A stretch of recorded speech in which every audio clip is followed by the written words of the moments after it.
नमस्कार, मैं हूं अंजलि और आप देख रहे हैं CNN न्यूज। तो चलिए शुरुआत करते हैं आज की प्रमुख खबर से। गुरु नानक सिख धर्म के पहले गुरु माने जाते हैं। नानक जी ने ही सिख धर्म की स्थापना की थी। इनका जन्म 15 अप्रैल 1469 में कार्तिक पूर्णिमा को एक हिंदू परिवार में हुआ था। इनके पिता का नाम लाला कल्याण राय मेहता कालू जी और माता का नाम तृप्ता देवी था। नानक जी के गांव का नाम तलवंडी था। तलवंडी का यह गांव आगे चलकर नानक के नाम पर ननकाना पड़ गया।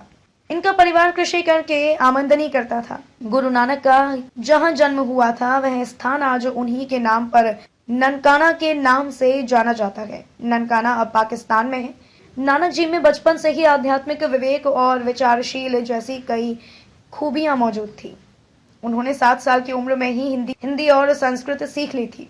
16 साल की उम्र तक आते आते वह अपने आसपास के राज्यों में सबसे ज्यादा पढ़े लिखे और जानकार बन चुके थे।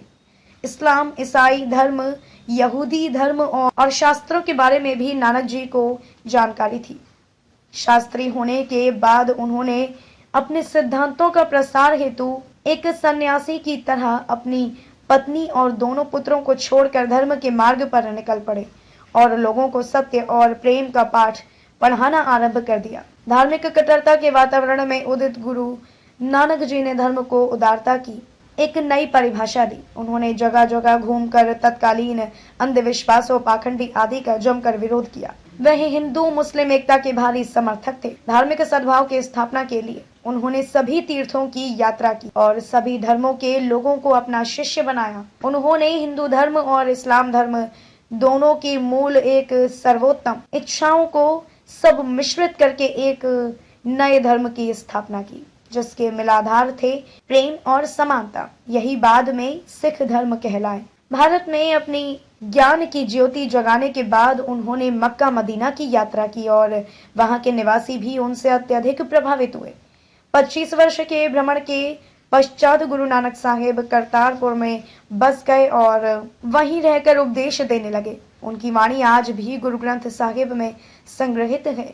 38 साल की उम्र में सुल्तानपुर लोधी के पास बैन नदी में नहाते समय गुरु नानक देव जी ने भगवान का उपदेश सुना कि वह महानता की सेवा करने के लिए खुद को समर्पित कर दे। इसके बाद वह पहला वाक्य जो उनके मुंह से निकला वह यह था कि ना तो कोई हिंदू है ना ही कोई मुसलमान। उन्होंने अपने इस सुंदर सरल वाणी से जनमानस के हृदय को जीत लिया।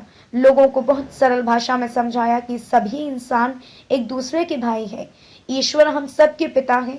फिर एक पिता की संतान होने के बावजूद हम में ऊंच नीच कैसे हो सकती है। जीवन के अंतिम दिनों में इनकी ख्याति जिन जिन स्थानों से पूज्य श्री गुरु नानक जी गुजरे थे वह आज तीर्थ स्थल का रूप ले चुके हैं।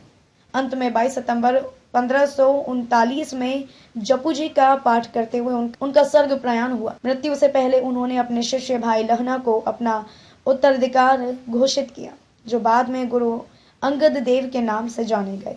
खबरों में अब तक के लिए बस इतना ही। मिलते हैं फिर ऐसी ही किसी प्रमुख खबर के साथ। तब तक के लिए नमस्कार और देखते रहिए CNN न्यूज।